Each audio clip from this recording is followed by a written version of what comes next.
Oilers Now digital content is sponsored by Legacy Heating and Cooling. No payments and no interest for a year. That's how you build a legacy. From the Got Your Back podcast and TSN, Ryan Rishaug. Hello, Ryan. How you doing? Good, buddy. Yeah, it's nostalgic, that soap opera. I too recall running around my house as a child and seeing that man on my television with cassette tapes and all the trappings of the early 80s. Very nostalgic. Dating somebody that wore leg warmers. Yeah, I know. There we go. I know. Well, man. It's been a long time. We're not in that territory yet, but I mean, a couple of decades of us being on people's screens in and around here for a while, Bob. They're probably a lot sicker of us though than they are a buddy on the soap opera. Well, I can tell you, my wife and kids were. That's why they moved to West Van. There you go. Yeah, there you go. Well, right. Let's do this. How would you assess what happened last night? Like, how much of that was the Oilers overcoming a couple crappy goals against and just completely taking over the final 30 minutes of the game? And how much of that was the Winnipeg Jets just playing with absolutely no confidence? Yeah, I'd say, the Jets buckled, no question. Like, they buckled. How long did they go without getting a shot on net? That's like 54 minutes in actual real time. In real time. So, that's rare. You almost have to try for something like that. I wonder how many attempts they had in that time. So, no question, the Winnipeg Jets buckled. It's brutal there right now. They're a slow team. They keep losing these one-goal games. They get no confidence in these situations. And so let's just throw that caveat out there. But with that said, the Oilers did a nice job. You know, I'm not going to discount Darnell Nurse and a big block shot. I'm not going to discount Trent Frederic and what he did. I'm not going to discount, a wonderful pass from Kapanen out front. McDavid doing what he did. Bouchard in those plays. The Oilers still had to make those plays against NHL players, Bob. So I don't know that it has to be one or the other. I think it's probably both. So you got to give the Oilers kudos for getting it done. And then in the next breath, you can go, oh boy, the Jets, hey, like, man, oh man, it's both. Could you imagine if they had average goaltending instead of having arguably the best goalie in the entire league? Yeah, for sure. It masks. A lot. Like, I know they got all these one-goal losses. Maybe they have all these one-goal losses because they got the best goalie in the league. Because, they've had a bunch of games where they outshot Edmonton badly the prior game that the Oilers played Winnipeg. They deserved a better fate that night. They had 5 shots on goal, right, in the final 40 minutes of that hockey game. Yeah, it was brutal. How about that Zach Hyman goal? That's just Zach Hyman stuff, right? Just hard to the net, and then a snipe up top on a real good goaltender just beats him clean. Left-handed. If you close your eyes, Bob, you can almost picture him doing it in a Canada jersey with Hellebuck in a U.S. jersey. If you squint, you can kind of see that if you watch the replay. There was a guy who said, if he signs here at Edmonton, he's going to have a chance to make Team Canada. We just didn't think that he would score, 26, 37, 54. 27, 36, 54, back to 27. He's got 13 this year. He's a good bet to score 25 plus this year. It's been a great signing. It's been a top. Man. He's such an important player. Top 5 free agent signing of all time in NHL history, based on what he's produced. Zach Hyman and whether or not he could make Team Canada, or how he'd look at Team Canada. What do you think? Yeah, well, I think Sam Bennett was the big omission, right? And we'll see what happens on the injury front. But I think we all – this is what I'd say about Zach Hyman. I think if he'd have been healthy to start the year and been able to just take a running start at this thing like everybody else, he might have got himself into no-brainer territory. He really might have. That's how well he's played this year. So might have been an automatic. Just, there's no way they wouldn't have been able to take him if he'd have scored goals at a similar pace and played the way he was. But anyways, that's neither here nor there. And – it is what it is. He'll be rested and valuable for the Oilers. All right, so where are we at with this team right now? Do we know what they are yet, Ryan? What do you think? Do we know what they are yet? Yeah, I think we know what they are, Bob. I think they're a top-heavy team that relies a ton on their top 4 forwards, basically. I think that they have trouble through the middle of the lineup up front, and they've thinned themselves out a little bit on the back end here. So they are not the surefire powerhouse contender that I think a couple seasons ago you would have thought they were. Last year, I would say a little bit less. But I'm not sure that they're the team that they were last year even. So are they still in position to take a run at this thing? Are they still in position to add something and bolster their lineup and take a run at it? I think so. They're that top-heavy, and those guys up at the top end are that good. But it's pretty grainy through the mucky middle of their lineup and the bottom portion of their D-core.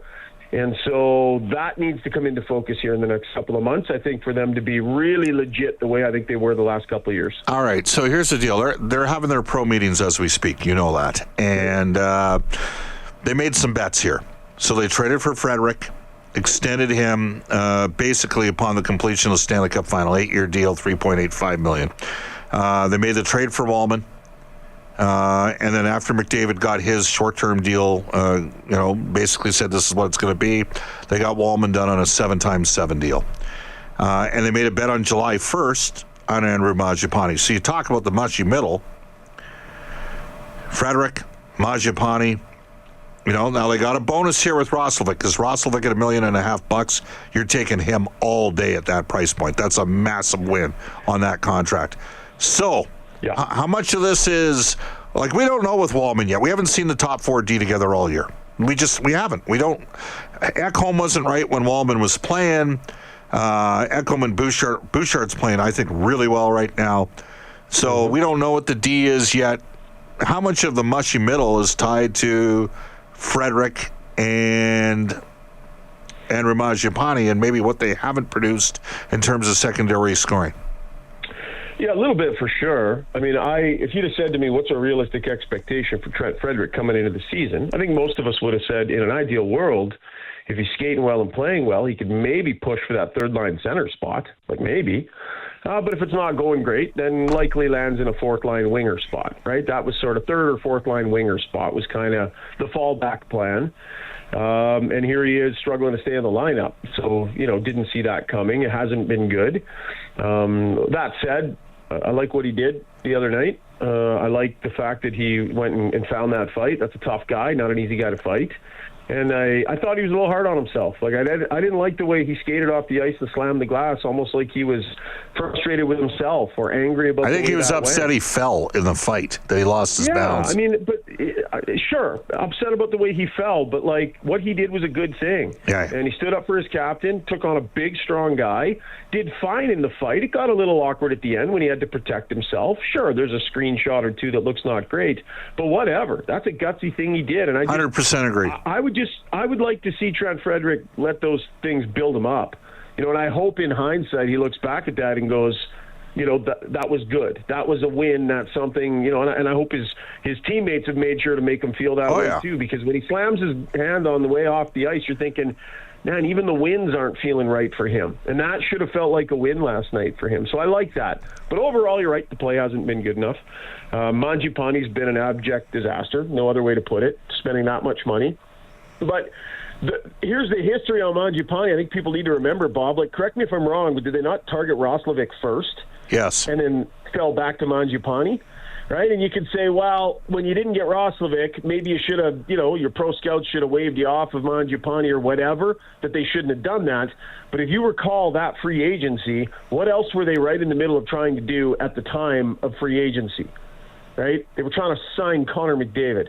So what would it have looked like for Stan Bowman to come away from free agency, having missed on Roslovic, missed on Mangiapane, empty-handed, while he's talking to Judd Moldaver and trying to sign Connor McDavid, right? What would the narrative have been if he didn't really land anything notable in free agency?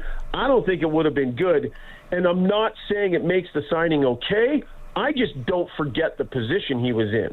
And I think people should not forget the position he was in there in trying to get something done to entice McDavid, who hadn't engaged, and there was no guarantee that it was going to go a certain way at that point. So I don't want to revise history. At the end of the day, they end up getting Roslovic, which was the right target, and they were trying to get him first. So maybe they were on the right track, and it was Roslovic and the agent that kind of blew that for them. Well, so he fired the agent. He fired the agent, Roslovic, right? They fell back to Mangiapane rather than come away empty-handed. Given the circumstances, again, not a great signing, but I do get it, Bob, and I think people just kind of need to remember that. How would you have felt if Stan Bowman had to come out of free agency with nothing? Wouldn't have been good. All right. So, I mean, here's the deal, Ryan. I thought, 17 and 18 goal seasons for Trent Frederic in Boston. I thought he'd score 15-plus goals in Edmonton. Why wouldn't I? I watched Pat Maroon come here and score 27 one year. I watched Alex Chason come in on a PTO and score 22. And I know Mangiapane's only had the 130-goal season, 35 goals to the Flames back in 21-22. I don't care. I thought he was going to score 18 to 22 goals in Edmonton. Like, he's with the Oilers. They got McDavid and Draisaitl. He's probably going to play with now. But what's happened here is, between Skinner and Arvidsson and Mangiapane, they have a couple, all three of those guys have a couple things in common. Smaller, declining speed. And the Oilers have got... add another one in there, Bob. Let me add another one in there. No power play time. Right. So when you're talking about secondary scorers and the struggle they have when they get to Edmonton, they're not getting those little sugar 3-4 points every 2 weeks that you pick up on a second power play unit. Right. They're not getting that. And those little bolts of confidence, those little bolts that get the fans off you, those little bolts of energy that just kind of help you justify your existence and your salary, players don't get that here. This is where secondary scorers come to have their numbers wither.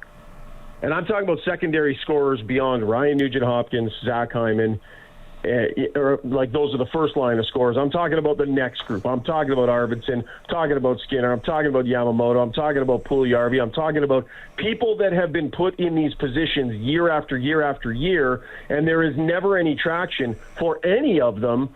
And I'm not letting Mangiapane off the hook, not letting Frederic off the hook, but that is what it is. If you're wondering why secondary scorers have trouble finding confidence here, it's because one of the main ways that secondary scorers can get tiny little toe holds along the way, they don't get that opportunity here. That can't be forgotten either.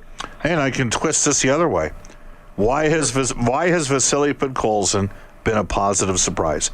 Because he's contributed 5-on-5 points with Draisaitl. He gets no power play time, first or second unit, but the puck is pushed in the right direction when he's on the ice. Yeah, work rate. I mean, it's all about work rate for him. That guy works as hard or harder than anybody else on the team, and it's paid off because it wasn't always production like this. It was a little desolate there for a while for him too, but he earned their respect, and he earned their patience, I would say, Bob. Yep. And now the offense is coming, and you know what? Good for Leon Draisaitl. Because we've all got the sense that Leon Draisaitl has wanted Podkolzin for a couple of seasons now and been good with Podkolzin, learning and growing in that role.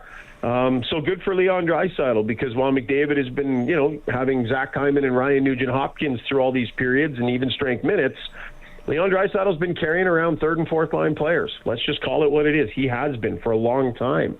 And this is a success story with Podkolzin. So Roslovic, maybe he lands there long term. I'm not sure. Savoy, the numbers aren't bad. Podkolzin, Draisaitl, and Savoy together. Let's see about that one. Let's see what happens. Third line center is an issue, though, buddy. And I think for Trent Frederic, it's just about being an everyday guy, being in the lineup, third line, fourth line, whatever, bang and crash, go up and down the wing, and just keep doing things like he did last night. This is too long a contract to move. It's just not happening. Right. They placed a bet. They have to make it work. They have to make it work. You can't unwind it. You cannot unwind this, so you have to make it work.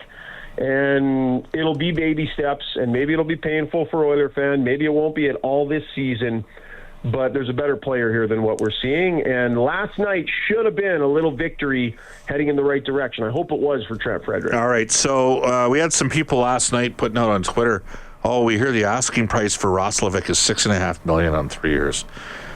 Do you really think after what happened this summer with him firing, now, and I get it, there's a lot more money out there in the system, but he fired Claude Lemieux as his agent, went to Justin Duberman. I'd be shocked if we're looking at $6 million a year for Jack Ross, he reminds me of a right-handed shooting version of Joe Murphy. He's got a lot of skill. He can protect the puck.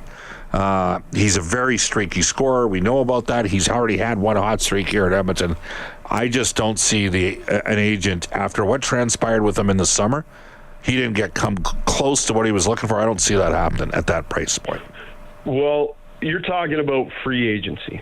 So between here and free agency, what's most likely to happen is the biggest question about this player is probably going to get answered. There you go. which is how's he going to do when it gets real in the playoffs, right? Rod Brindamore saw fit to have him sitting in the stands. So that had a lot of people going, what's going on with that? There's a question hanging over this player's head. He's probably going to get a chance to answer that question. If I were the Oilers, I would not look at signing this player at all until I have that question answered. And if it ends up costing you a little bit more, so be it. You'll have the answer. And if I'm Roslovic, I'm not signing anything until I've had a chance to answer that question too. So, you know what, Bob? Could he get $6 million? Yup. If he's a top six forward on a team that goes back to a cup final and he plays well and answers that playoff question, and you look at his history of scoring goals, that's going to be the going rate for that guy. But if he stays here, it's going to be lower than that, and I see him staying here. I see a fit here. And by the way, you mentioned Carolina. I'll leave you with this, Ryan. He led the Hurricanes in 5-on-5 scoring last year. Yeah. I was scratched in the playoffs, Bob. I know. I don't get it. What the hell? What the heck? Right? So that doesn't make sense. Part of what you need to know. I know. Yeah. And we all know Rod Brindamore and the things that he values and such. So that is an interesting one. But the question is probably going to get answered here, and it's going to be fascinating to see. Ryan, awesome stuff. How do people check your workout? Yeah, got your back on all our platforms. YouTube, we're on X, drop a podcast, post-game, pretty much every Oiler game. And then we got Struddy's World from 12 to 1 on Wednesdays, Bobby. And then, of course, all my stuff on TSN and TSN.ca. Thank you for your time, Ryan.